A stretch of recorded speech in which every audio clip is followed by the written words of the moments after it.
So recently, President Trump made an odd comment about the presidential pardon. The pardons are a very positive thing for a president.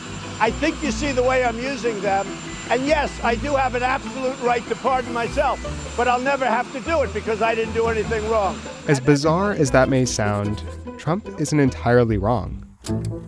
Since taking office, Donald Trump has pardoned 5 people. The act of pardoning criminals doesn't create many political allies, so presidents usually wait until later in their term to issue pardons. The past 2 presidents only began granting pardons late in their second year. Trump, on the other hand, has already begun to exercise his pardon power, and with several people close to the president being investigated by the special counsel, Trump's pardon power might come in handy. Some argue that by issuing pardons this early in his presidency, Trump is sending a signal that he is willing to bail out any of his political allies who might be targeted in the future by the Russia investigation. So what does the U.S. Constitution have to say about the president's power to pardon? Well, the Constitution provides specifically for the president's pardon power. It says that the president may pardon individual offenses, federal offenses, not necessarily state offenses. And he cannot use the pardon power to avoid impeachment. But as with most powers bestowed by the U.S. Constitution, the presidential pardon comes with checks and balances. One of the principles underlying the separation of powers is that no one should be a judge in his own cause. So we have a system of the separation of powers. And that separation of powers is one of checks and balances.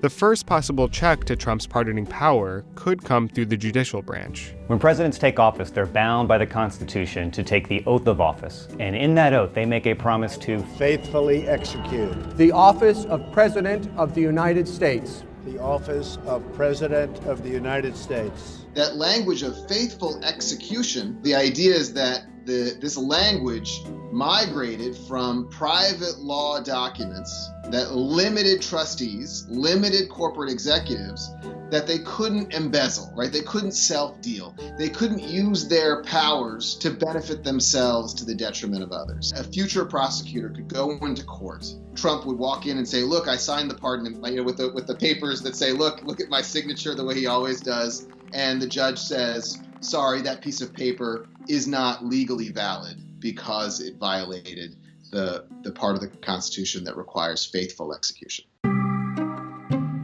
The next check to Trump's pardoning power could come from the legislative branch, from Congress. There's a clause in the Constitution that basically says Congress has the power to make laws to ensure that the Constitution is followed by all branches of the government. So the argument is that if Congress has the ability to regulate the means, they cannot take away the pardon power, but they may be able, if it's necessary and proper, to limit, for example, corrupt pardons or illegal pardons that would otherwise be unconstitutional, for example.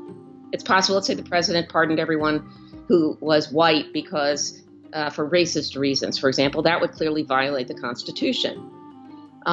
There's almost no way to get that into court. The only response here can actually come from Congress. The most obvious check to Trump's pardoning power, though, is one that Trump's own legal team has publicly recognized. The President of the United States pardoning himself would just be unthinkable, and it would lead to probably an immediate impeachment.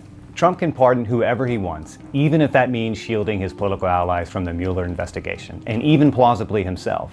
But he would almost certainly face impeachment hearings in Congress for doing so.